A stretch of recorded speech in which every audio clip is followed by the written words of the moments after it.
Anyway, back to this Godhead of Awe. Cool card, never really seen it find a home. Today on Commander Replay, we behold the masterpiece that is Bant Cosmic Evening Sacrifice. Next on Commander Replay.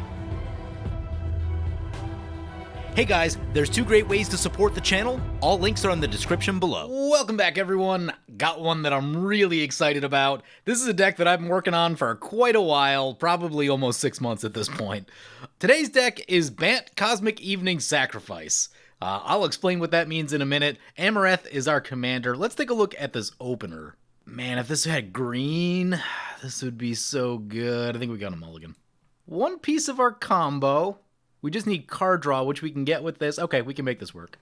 So, Bant Cosmic Evening Sacrifice. Obviously, the colors are Bant. That part's easy to understand. So, a while back, I had the idea of, how do you make Ronom Unicorn good?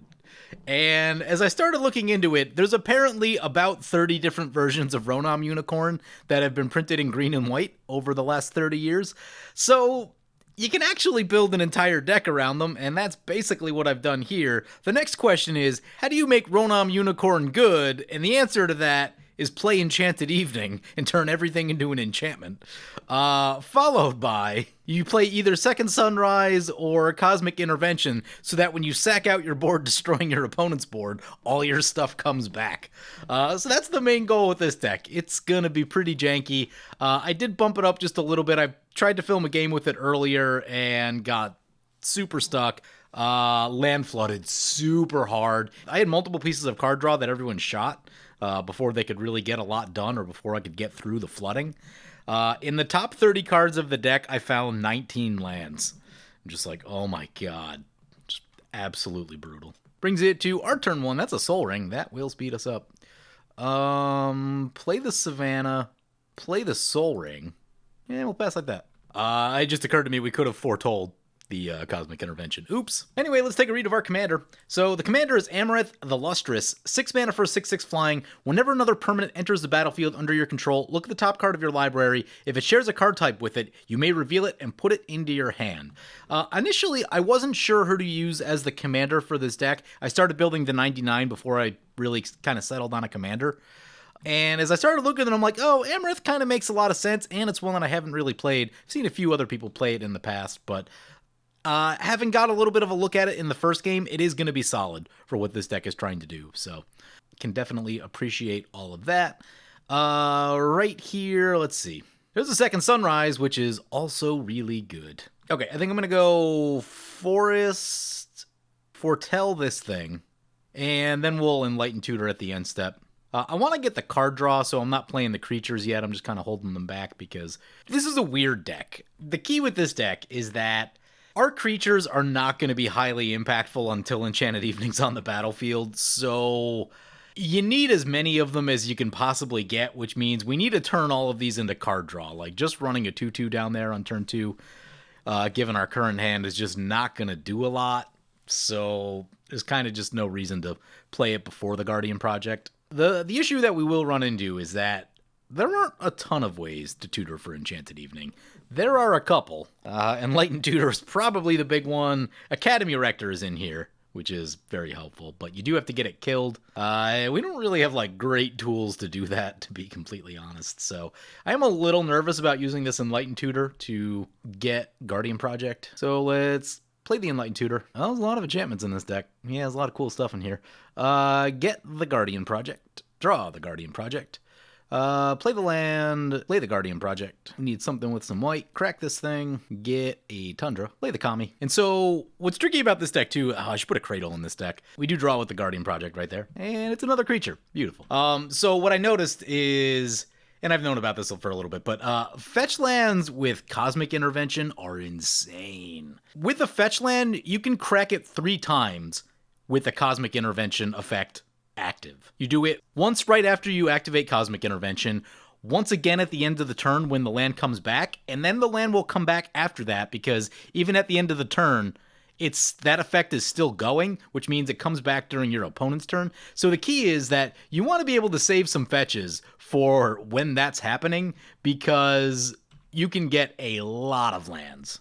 doing that. And what I noticed in the last game is that someone had an Urborg in play, and Urborg meant that I could keep all my fetches and just tap them for mana without having to crack them. So I do probably want to get a Cradle into this deck for that reason. So you can kind of save them for whenever this effect starts going off. Bushwhack. Search for a land. Opponent's got an Ellis Ilkor Sadistic Pilgrim. This one's not on my radar. 2 mana, 2/2.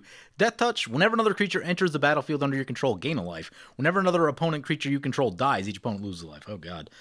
More Blood Artisty type stuff. At least it's only you control. That does a lot for 2 mana. You're in some sort of life loss deck it's a thing. So anyway, I've been working on this deck for, I don't know, probably almost 6 months. And when I say working, I mean, I had the idea 6 months ago, pulled out like 150 cards or so on Magic Online for the list. And then I had one session where I sat there and tried to pare it down from like 175 or 150 or whatever it was. Had about 30 to go this morning. I actually passed the list off to Patreon supporter Nate. And Nate did a lot of work to kind of pare this list down. I'm not running the exact list that Nate turned over to me, but seeing Nate's list helped me to pare down to just what I need. So that was a very helpful tool in just getting this deck going finally, because this one's been on the back burner for a long time, and I've been excited about it for a long time, but it's just like new sets kept coming out, so you're trying to cover the new commanders. I'm trying to get caught up on old Patreon decks, and then, you know, every once in a while you just want to play a deck that you feel like playing, and none of that equaled me sitting down to actually finish this deck. So it's just been sitting here waiting for a long time, and I hope we can do some truly magical things this game that are very, very silly. Just thinking about the deck actually makes me laugh. Like, I was explaining it to everyone this morning, and it was just like laughing the whole time because it's gonna be ridiculous. I don't think it's gonna be particularly good because most of your creatures not really that impactful, right? Unless someone's playing Enchantress, then, you know, you just have them covered, which would be hilarious. It would just be hilarious to run into that, and you're just like, oh, another enchantment? Cool, I'll shoot that one too. But yeah, other than Enchantress, your creature's not going to be doing so much here. So if this is something you plan to play, obviously you're going to want to tune it to your meta. There is not a lot of removal in this deck, so the way this deck is built right now, it is hinged on the fact that this is going to be, or should be, a fairly low power game for whatever that means in today's day and age, because cards are so strong now that even when you aim for low power, it is very easy to overshoot low power, just with the power of cards and the amount of synergies that exist now. Just, you know, overshooting is very much a thing. We've had plenty of like low power games in the past on the channel that still end on turn 7 because someone literally plays a creature and no one has any removal to deal with it. And it's just like, oh, I mean, it's like, you know, it's not like they did something insane, right? Like, it's not even like it's a Sun Titan or anything. It's just like whatever big dumb creature they found, no one has an answer for it. And so I have played a lot of like quote unquote low power games that still go about the same length as any other game because of that. There's a Spore Frog. That is more card draw is what that is. Start drawing these cards. Actually, what we should do. We have both of our fogs in play. Beautiful. There's the Guardian Project trigger. Brought back is helpful. We've got all the recursion, which is nice. We'll play the Felidar Cub. Trying to get to the next land. We haven't even played a land yet. Yeah, there's the next land. Play the next land. We'll try to leave the fetch up if we can. Yeah, we'll try to leave the fetch up. Don't know if it'll happen. If we draw a land off the top, we could theoretically go commander. We're probably gonna end up cracking it anyway, but it looks like we got a free attack. We'll poke Xeno for one. But yeah, if we can get our commander in and have the Guardian Project going, that is potentially some good value. You know, there's always a luck element with your commander, but we've got about 36, 37 creatures in the deck. 36 creatures. It was about 40, but I was just trying to get more reliable card draw into the deck because sometimes with Guardian Project and Skull Clamps, people shoot them before you really get much value out of them, and then you're kind of just in trouble. Opponent said, ooh, hey, that's a magic card. That's a Deuce of Calamity. If you guys aren't familiar with this one, it's a 5-mana 6/6 with Trample. When it does 6 or more damage to an opponent, destroy target land that player controls. The Trample is scary. We are going to need our commander just as a wall to kind of deter this thing a little bit. Opponent did say they were playing Avatars and some other cycle. I can't remember what other cycle they said they were playing, but one of the sillier ones. So, yeah, there's a card you don't see much of. Although, didn't this make a splash in Modern at some point where there was like a land destruction deck or something? Because it's also like, I mean, if you can get past the colors, it is very aggressively costed. 5 mana, 6/6 trample, and like, you know, going years back, 5 years back too, that was really aggressively costed. Now that's like average for a green creature, but opponent says, "Behold calamity." Yeah, that one's scary. I'd prefer to not get hit by that. I guess we have 2 fogs in play, so we'll burn through those if we have to save some lands.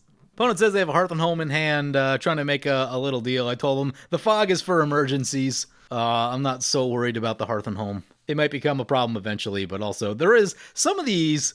So not the ones we have specifically in play, like Felidar Cub, but some of them do also shoot enchantments, or artifacts, excuse me. Yeah, we'll take a peek at some of them. All right, so we have Commander MVPs like Elvish Hex Hunter. Spore Frog, we've seen this one. Elvish Lyris destroys enchantments. Druid Lyris also destroys enchantments. Caustic Caterpillar hits both, notably. That one's in play. Bounty Agent hits legendary things.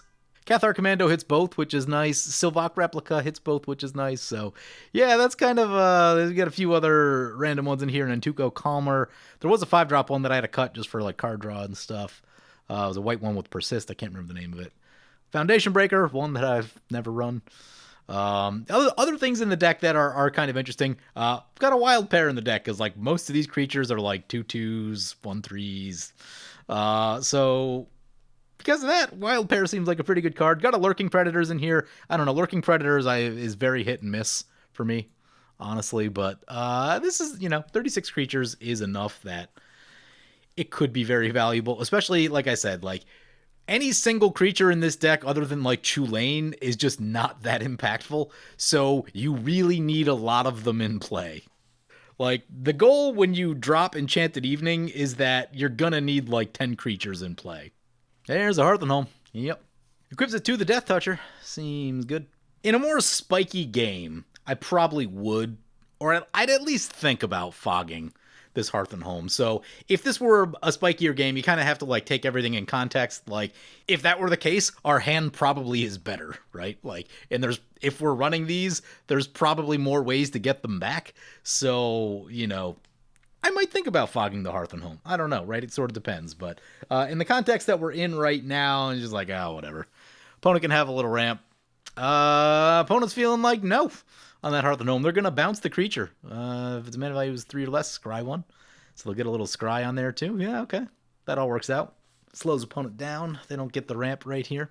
I did put Hearth and Home into this deck because I realized that this is an ETB trigger, so even if you just blink a creature, if there's a creature on top, you get another one in the hand, and that's pretty cool. Although, I haven't worked that out with the timing of the land shuffle, so you're probably flying blind a little bit on that, but if you get lucky, just extra card advantage off the Hearth and Home. There's a land. Lands are good. That does mean we can go play the plains, cast our commander. We will have to crack the fetch, sadly. Fetches also trigger the commander, so I did notice that too. So yeah, fetches are really good with this deck. There's the land. Ooh, we get a land for free. Love that. Crack the fetch. What do we need? We need something with white. We get a Hallowed Fountain. Untapped. Another Amaranth trigger. Let's go always yes. Oh, there's another land. Yeah. Free land into the hand. Love it. We'll play the creature. So we got some, like, pretty good value rolling right now. Just that it's still going to take a while. Like, we need to find combo pieces. Ooh, we hit a creature. Creature to hand. Yeah, all right. Card advantage. This is exactly what did not happen when I tried to film this game earlier. Just hit all the lands. Like, it was basically impossible how many lands I hit in that last game. Like I said, it was like 27 cards into the deck, 19 lands. I'm just like, oh my god. You can't win like that. And somewhere we have a party card. I don't even know who that is, but that's fine. I think we're good like that. We'll just go ahead and pass. So I want to talk a little bit more about the genesis of this deck. I can't say for sure, but there was a game many, many years ago that had a very big impact on me. I've probably talked about it once or twice on video over the years, but it is always fun to bring up again. There's an hour, I promise. And that was a game I played of Triple Cold Snap Draft. And if you've never drafted Triple Cold Snap, it is a weird set. It's a pretty small set, so you see a lot of the same cards, and that's how they ended up with the Ripple mechanic, which does make things very strange.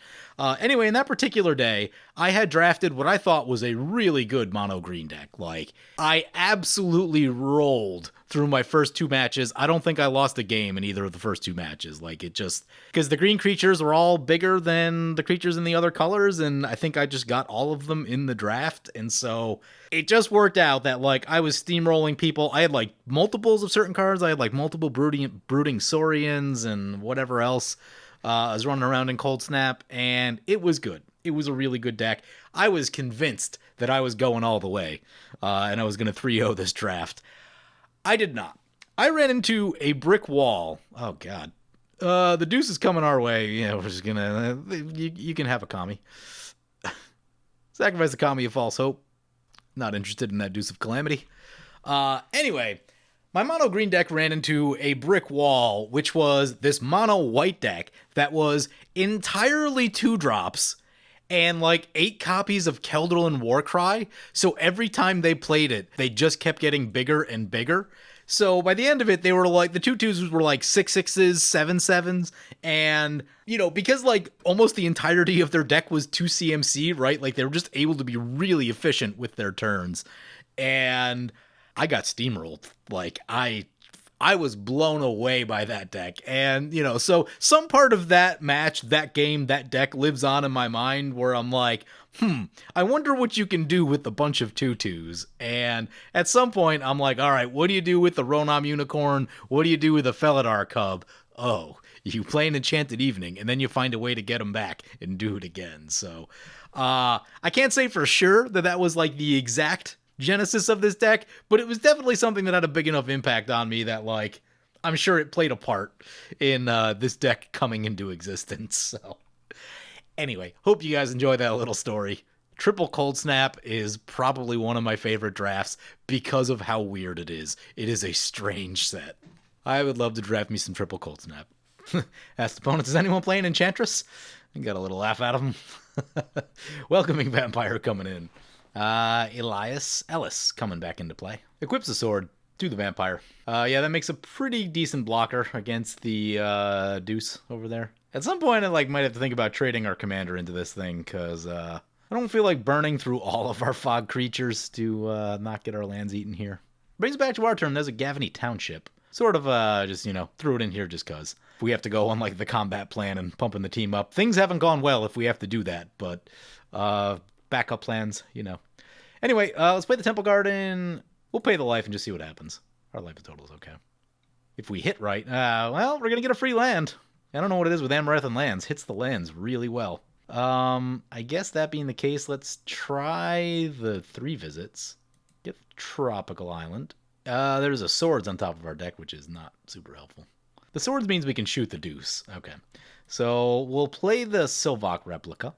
It means we don't have to give up our commander. Okay, what's the order that we want to do this in? We want to go Guardian Project first. So Amaranth on the bottom. Draw the swords. We hit a creature. Nice. Love it. Cool. I feel pretty good about that. This isn't really an attacking deck. Like, we're more of a hang back and just kind of, we'll use this as a brick wall. See if we can deter the deuce without having to burn our removal. I will say Amaranth is working a lot better than I thought. This card is actually pretty powerful. I've seen it a couple times over the years, and it does have that snowball-y quality to it where it's just oh, value, value, value, value. I don't know, have we gone below 7 cards in this game? I don't know. We played a bunch of stuff and we're still at 7, so that tells you something. Kodama's Reach for opponent. Yep, that was pretty good. That's a Tower of Champions. That's a Magic card. What would they say? Towers and what are these things called? Avatars? I remember a long time ago, I built a Towers deck using Vorinclex, and the problem is that Vorinclex is so strong that, if Vorinclex in play, people just scoop because they can't play Magic. So you don't really get to use the Towers as much as you'd like. But it was cute. It was a cute deck for the time. I'm sure there's probably some ways now to, generate that mana without having to use Vorinclex, where, your opponents can still kind of play the game while you mess around with the Towers, but, because mana's much easier than it was back then. But Anyway, Deuce is coming our way again. I've had enough of that one, so we're just going to hit it with the swords. I'd like to keep some of our creatures, some of our fog creatures available for in case of emergency.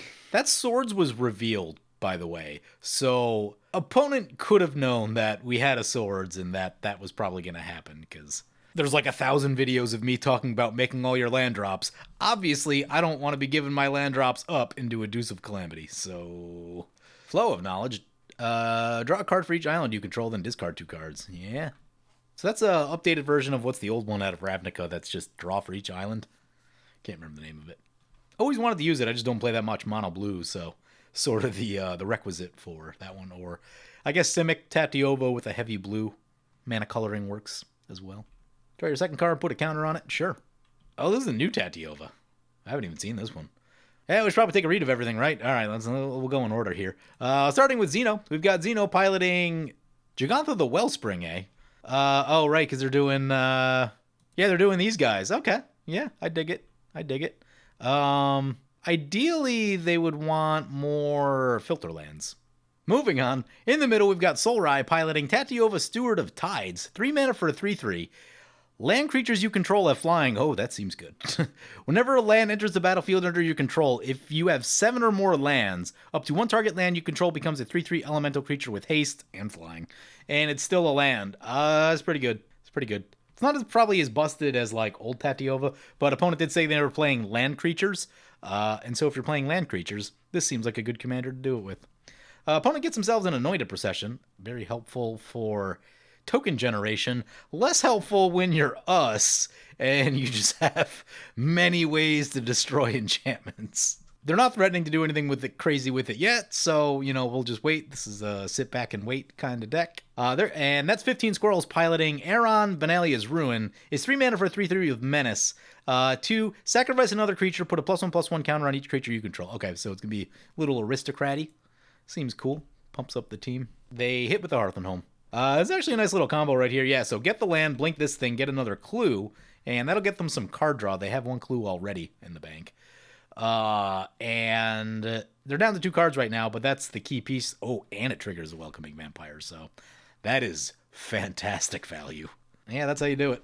Soul Ring. Cracks a clue. Cracks another clue. Speaking of clues, I really want to build Sophina, which is Chief Jim Hopper, depending on same card, different names. There's vampiric rights for opponent. I don't know, I'm really excited about just doing like weird clue stuff and like finding ways to use those artifacts and do stuff with them. What's that? Inspiring Statuary is obviously a cool card. But sadly, that card's not online, and I have to do it in paper. And like all the cards I want to use for it are occupied in other decks, and I haven't really felt like buying all the ones that, For me, cards start getting annoying around like $5. Depending on what the card is, right? If I feel like that card shouldn't be worth $5, then I'm like, I'm not spending $5 on it. But a lot of you will probably just say, like, get a printer. I have one. I just don't use it. I'm not a big proxy guy, but I would say on average my decks have like maybe 1 proxy, and it's usually something dumb like Gauntlet of Might for Ashling or something like that. Sakura Tribe Elder, love it. Let's see. Let's maybe go with the land first. Let's get the Gavany Township into play. Try to clear all the lands out of our path. There's a land. That is a fetch if we ever get to that. Tribe Elder. What are we doing first? We'll go... Does it matter? I don't know if it matters. I think we just got to get lucky. Well, there's a creature. Hooray! Mystical Tutor. What does that find? Well, we used Enlightened Tutor already, which is the main one to get to Enchanted Evening. So I guess we just try to keep the value train rolling. Play this Cathar Commando. Nissa's Pilgrimage. We draw the Nissa's Pilgrimage. This is a reasonable turn to cast that. And then we can just leave up some effects. Probably have to discard the hand size, honestly. But we're pulling lands out of the deck, which is the key here. Yeah, there's 3 forests. Was it 1 go into play? Yeah, the other 2 to hand. Oh, that triggers the thing. There's an Archaeomancer on... Ooh, Archaeomancer. Gets our Enlightened Tutor back. Which gets us to Enchanted Evening, which means we can start thinking about a win condition. That's what that means. What do we need to do to set any of that up? I think we're good. Make sure we don't crack this. That's going to be important. Okay. Pass like that. Actually, I suppose we can poke a little. Poke Xeno for trying to hit us with a Deuce of Calamity. Take 3. They go down to 36. We do have to discard 2 cards. I think it's just going to be the forests.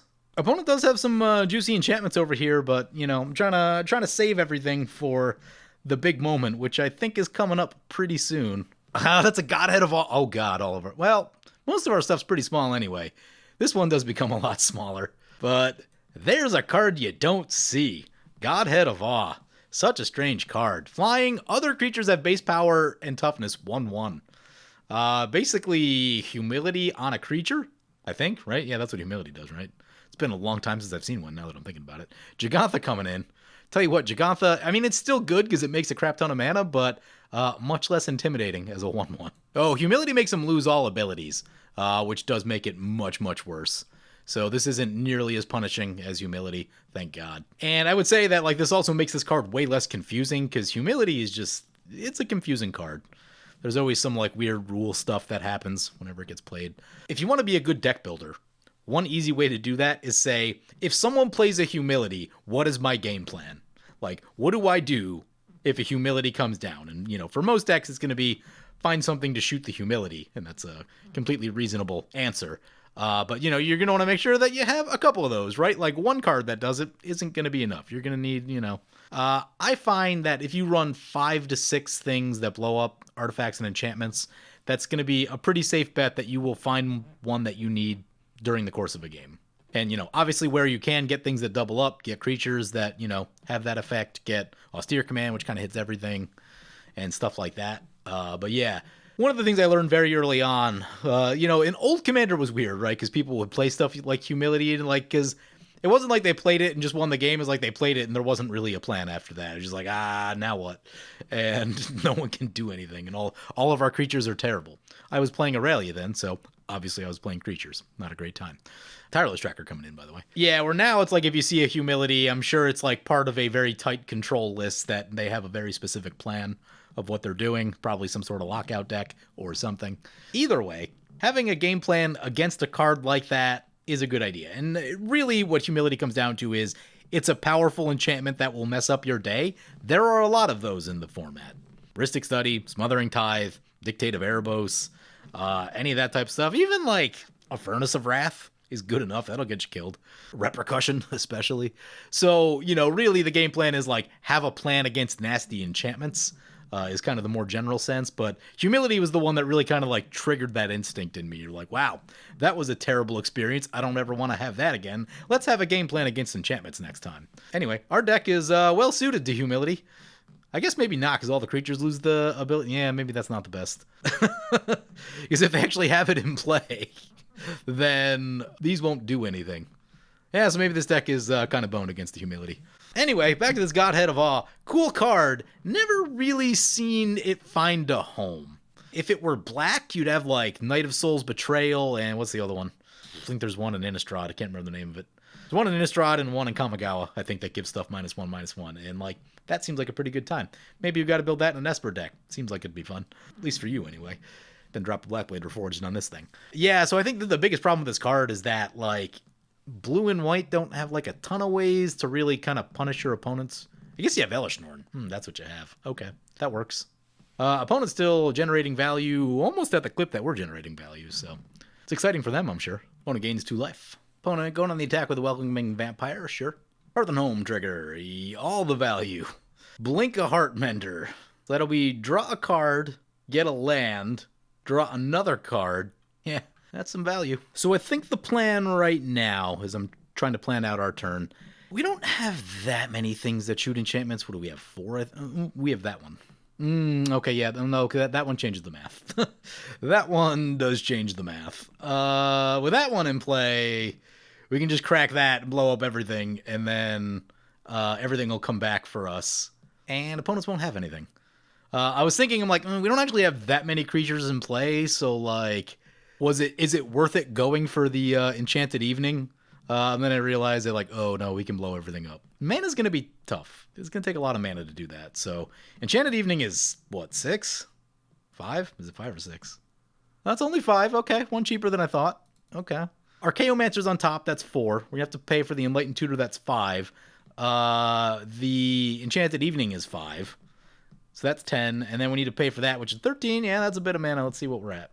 So it's 3, 4, 5, 6, 7, 8, 9, 10, 11, 12. Cosmic returns them tapped, doesn't it? Is this one? Returns all artifact, creature, and enchantment land cards put in their... this one will bring things back untapped, notably. Oh, and we got to have the mana for Cosmic Intervention. Okay, yeah. So I think we're just going to go on setup this turn, just because we don't have the mana to do it all at once. But what is unfortunate is there are some blue decks at the table, and I would prefer they were tapped out when we try to do this. Truth and Justice. It did occur to me that we do have Mnemonic Wall in hand. I don't remember when we drew that exactly, if we had the mana to do it last turn or not. Truth and Justice. Also, mostly protection from our deck. Seems pretty good. Also going to be good against the Godhead of Awe. Opponent says so many disenchants. There's the Archaeomancer. So let's get the fetch land in. Try to clear any lands off the top of our deck before all this starts going down. It is a Caustic Caterpillar, which means we'll get to draw the Caustic Caterpillar, which is good. Play the Archaeomancer. And this is 100% why I put these in the deck, because I figured I'd have to do stuff exactly like this. Get the Enlightened Tutor back. We know what's on top, so we'll go Amareth on top. So we'll get the free draw, and then we'll get another draw after that. So all the card draw. I should put a Cryptolith Rite in this deck. I was thinking about it. Didn't pull the trigger on it, sadly. Yeah, there's a Caustic Caterpillar for free. Love it. There's a land. Get the Enlightened Tutor. Play the Caustic Caterpillar. We're going blind here. I guess we'll go Amareth on top. Mystic Remora is not a terrible card. Honestly, we just need to get it out of our hands, so I'm going to cast the Mystic Remora. Way too many cards in hand. Oh, we could Enlightened Tutor this and put Enchanted Evening right there, but we'll just end step the Enlightened Tutor. So I'm going to sit on our effects. We'll discard a card to hand size. That's fine. So we have a lot of protection effects. Mass Bounce would be bad. But against Destroy, we're in pretty good shape with Second Sunrise and Cosmic Intervention. Yeah, we'll pass like that. Discard the planes. Signet. Ooh, they paying? There's one you don't see much of. They paid. Wow. We don't even really need the card draw that much. We've generated enough value now that we have the things we need. We just need to keep our stuff alive is what we need to do. Well, yeah, I guess that's a point. There are a couple protection effects in the deck, so, like, they don't want us to find one of those, because I think there's a Teferis in here. Let's see. There is a Teferis. I think I cut Heroic Intervention. There is a Dauntless Escort and a Linvala. Obviously, only one of those is instant speed, but even still. Don't want us to find that. Oh, I'm getting excited now. Although, this one sort of takes the fun out of it, just because, like, this one makes it really easy. Like, it's supposed to be kind of hard. Like, when I envisioned this up, like, it was all about machine gunning everything down one by one, and this just kind of gets them all in one fell swoop. So maybe we'll find some stuff to do with the other ones. We'll see here. There's a What Leaf Liege. That was a cool card. That made a splash in Standard. And that was as Thoughtseize came out. Not that you would Thoughtseize this thing. Could you get stuck? I think you could get stuck occasionally where, like, if it was the only legal choice, you'd have to Thoughtseize it and then to get it into play for free. It's kind of a tough thing to pull off, but I guess if wheel effects are very common in Commander, so it's actually not, like, it's not unreasonable to think that you could get that into play at least some of the time for free in a Commander game because of the wheels. Does pump up the team, though. Got a 5-5 now. And a 2-2. 5-5 over to Squirrels. Did I finish introducing everyone? I don't think I did. What are we, like an hour into this game? No, I did introduce everyone. Fantastic. All right. Losing my mind here. Honestly, I'm surprised we're not on the chopping block. I guess they don't understand how close we are, because I haven't really said anything about it. I've given some thought to building this deck in paper, too, because, like, most of the bits of it aren't that expensive, right? Like, all these creatures are super cheap. The things that are going to kill you are the tutors, and I don't know what Enchanted Evening's at. $3, not too bad on Enchanted Evening. So, yeah, it's the tutors that are going to kill you trying to make this deck. But you could go the mass card draw route and then just, hope you find what you need. I guess, what is it? There's Idyllic Tutor, which is much more affordable than this. I think I have an extra one of those. So, yeah, I've thought about making this deck in paper, especially if I need something, like, fun and kind of lower power and silly. It's been on my radar. I do wonder, like, how good you can make this deck. I think it has, like, a pretty hard ceiling on it. You could probably get this to, like... I mean, I guess if you, it depends on how much you want to change it fundamentally, right? Like, if you were willing to give up these single-shot creatures for stuff that just blows up all enchantments, then you're talking about a deck that's, like, actually probably pretty decent. But in its current form with, if the goal is to run as many of these creatures as you can, then, yeah, there's going to be a ceiling. I I wouldn't want to run this in like a turn 6 meta. You know, maybe I mean, right now this deck's going to be about a turn 8, turn 9 deck. I could see it maybe getting like... I could see it getting a little faster, just not consistently, right? It's not like you'll be able to consistently win turn 6 or turn 7 every once in a while if everything goes amazingly well, maybe. But it's that consistency that it's not going to have. So, you know, if you're cool with that happening, I don't know, maybe 20% of the time, then, you know, there you go. But yeah, this is one that I've been thinking about. Oh man, this deck, it's so silly. I really hope opponent doesn't have a counterspell, because I can't wait for all this to unfold on them and them to be like, oh dear God, what just happened? I was thinking about a variation of this deck too, where it was basically just going to be 5-color sacrifice. Every creature was going to have a sacrifice effect. As I started building that deck, it's like half built. It's probably at like 150 cards, like this thing was for months. That one looked less exciting. Because that's like, it's a lot of creatures that already just show up a lot anyway, right? Like Sakura Tribe Elder shows up. This thing's been in the format for years. Cathar Commandos in most white decks. Caterpillars in a lot of decks, right? Spore Frogs in a lot of decks. You get the idea, right? So that it's more of that. You just kind of, when you limit it to like just the best ones, there are a lot of good sacrifice creatures. And it just seemed like more of a good stuff deck than anything. And it would be cool. And like, it would definitely be interesting. But maybe not as interesting as I was kind of hoping from the initial outset. I would love it if they tap out all the blue mana here. That would make me so happy. Please tap out all the blue mana. Draws a card. Taps up a little blue. Ecologist Terrarium, not on my radar. 2 enters the battlefield. Search your library for a basic land. Reveal it, put it in your hand. Sacrifice it. Put a +1 counter on target creature. As a sorcery, it's fine. In the right deck. We'll draw with the Remora. Kami of Ancient Law. Like I said, there are a lot of these. So many that I had to, like, cut a lot of them. Initially, when I built the deck, I really wanted, like, 35 of these. But to make a deck work, that's a few too many. I forget, what commander was I going to use initially with this? Let me see who the Bant commanders are.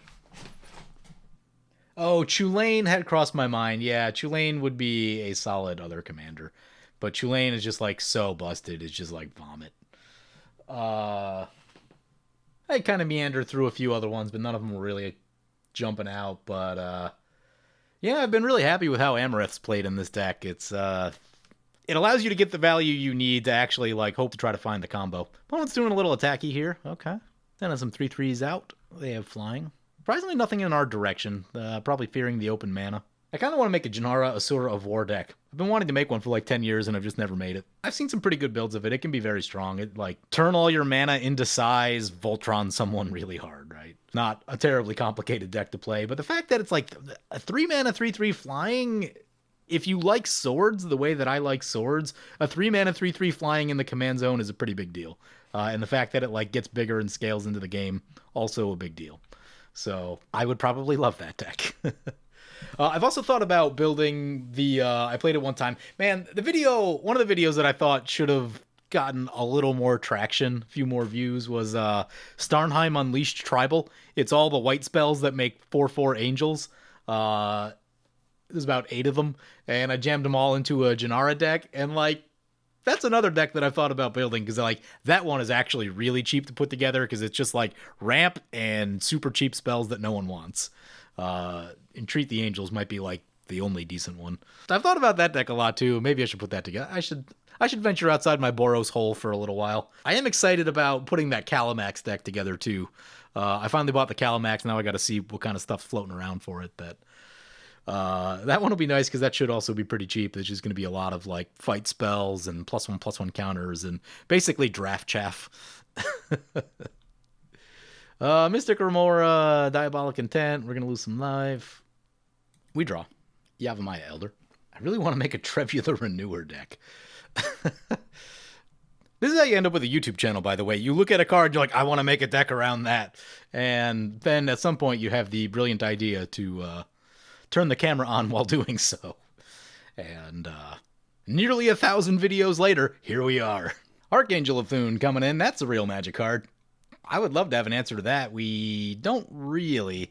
If things got really bad, we could go Mnemonic Wall, get swords. Oh, yeah, they're going to gain a life. Team's going to get bigger. Seems good. If we weren't about to do our thing, we're about to do our thing, so our thing's going to get pretty nasty. But you know what's surprising? They've had this Anointed Procession all game. Haven't seen any tokens. Oh, maybe some clues. They doubled up on some clues, I think. But other than that, yeah, haven't really seen any token love. This may be out of place in the deck, honestly. Unless they just like, yeah, they've done okay with card draw. They've valued a little bit. You'd assume that they would have run into something by now if they were doing a token thing or heavily token focused. But Ornithopter of Paradise? Sure.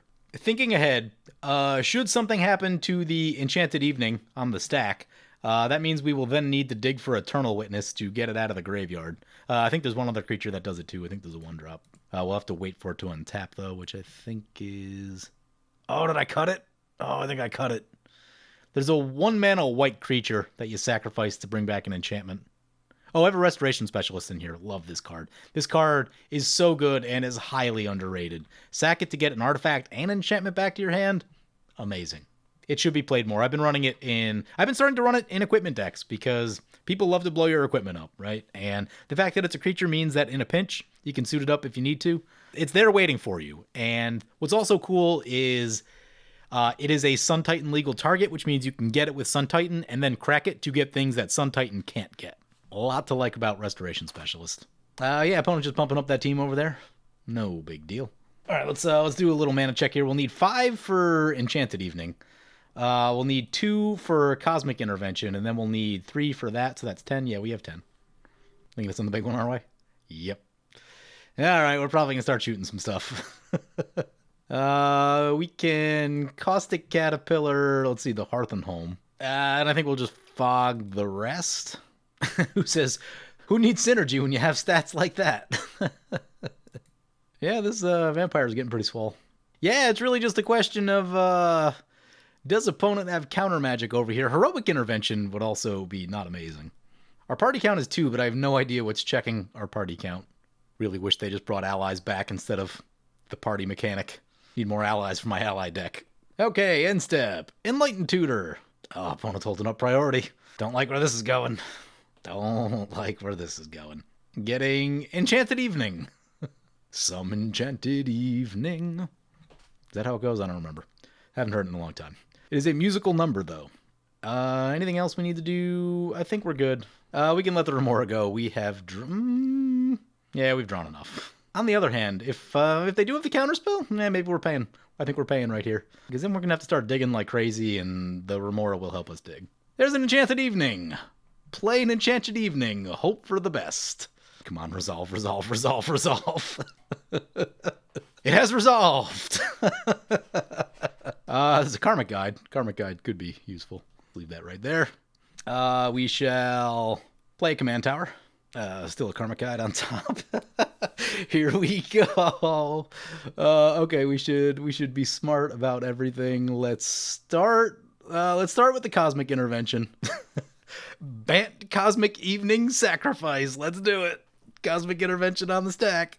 It is resolved. Float some mana here. Float some mana here. Squirrel sees what's coming and scoops. Activate this thing, which will destroy all enchantments. We shall crack this fetch before doing so. Get our last forest, apparently. Oh, right, yeah, we did pull a bunch of forests out. Well, that'll be sad when that comes back. Xeno Scoops! Someone just let the thing go off. Just want to see the board empty. And the board gets nuked! What's going to be crazy is when our... Commander of the Command Zone... Yeah, when our commander comes back, that's going to trigger everything like a million times. It's working. Oh, God, it's freaking out. Oh, God, you have to click these individually? That is terrible. We'll want to make sure Amarith lands first for maximum value. And so the Enchanted Evening comes back along with all the creatures, which means if opponents start playing stuff, we can shoot that too. Amarith back to play. Oh, God. So many things. Get the swords. Eventually there's going to be a land that'll put this thing into the hand. Use the ability. Have we not autoed this thing yet? We're going to have 6 of this. Trying to get through these as quickly as we can. I can't believe opponent hasn't left yet. I salute them for doing so and taking this one for the team, because everyone else didn't want to see this and peaced out. There's a Revelar. Nope, we're starting to get creatures now. Trying to get through these triggers. Oh, sword in the hand. How about that? Discard down to hand size. Ditch a lot of the lands. So many lands. It's not really that many things left to fetch. Oh god, there's 20 cards in hand. Not the Revelar. Well, Revelar's going down, I guess. And opponent scoops it right there. Yeah, they don't need to see us just whittle them down from 38. It worked. It worked. It's a low power deck, right? Like it's not good. We did not interact with our opponents basically at all. They mostly didn't interact with us. So in that sense, like it's a very tame game, and just like all these small creatures not really threatening. You can nuke all the enchantments on the board, which is cool, but yeah, by themselves, pretty underwhelming. But we got to do the thing. We turned them all into enchantments. Here's one I hadn't really thought about that much. Nova Cleric, pretty good. Maybe need to start thinking about this in some decks more. You can find it with a Ranger of Eos. That's cool. Maybe a little slow, like, you know. I guess if opponents can see this, they probably just hold their enchantments, so there is that to think about. I've been starting to use Tempest of Light a little bit, and I've been pretty happy with that one. Because you know those games where there's like 2 or 3 really nasty enchantments out there, and a single piece of spot removal doesn't get it. And so I've been starting to test those things out a little bit more. It's been fun, but yeah, we got to do the thing. It was fun. Hope you guys enjoyed the video. As always, feel free to comment, like, or subscribe. Thank you for watching. I want to thank my awesome Patreon supporters. You guys are awesome. If you want to help support the channel, vote on which decks I play next, or if you want to get some good games of Spell Table, be sure to check out my Patreon at the link below.